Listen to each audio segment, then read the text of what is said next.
এই হাঁসটা অনেক খুশি ছিল, কারণ তার নতুন বাচ্চা ফুটে বের হয়েছে।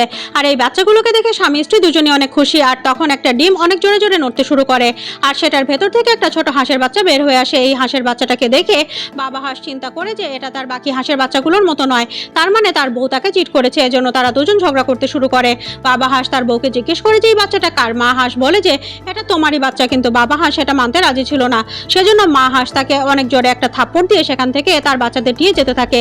কিন্তু ছোট হাঁসের বাচ্চাটা মা হাঁসটার পিছু করতে থাকে, আর অন্য হাঁসের বাচ্চাদের মতো তার পিঠে উঠে যায়।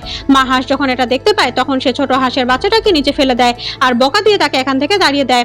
বাচ্চাগুলোকে তার মায়ের সাথে খেতে দেখে ছোট হাঁসটার অনেক কষ্ট লাগে আর কান্না করতে শুরু করে। সে মন খারাপ করে কিছু দূর যাওয়ার পরে এক জায়গায় কিছু পাখির বাচ্চাকে দেখতে পায়।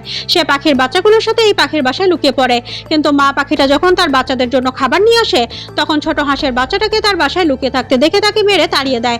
এখন ছোট হাঁসের বাচ্চাটা চিন্তা করে যে কেউ তাকে ভালোবাসে না।